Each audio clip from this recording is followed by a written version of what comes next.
ভাল লগা অনুভৱ এটি নিজতেই থোৱা সাঁচি আজি যেন চকুৰ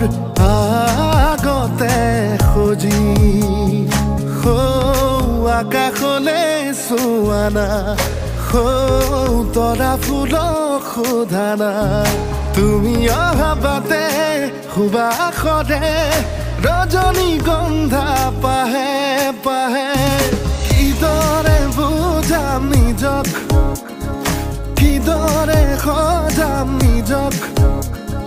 কিদৰে বুজাম নিজক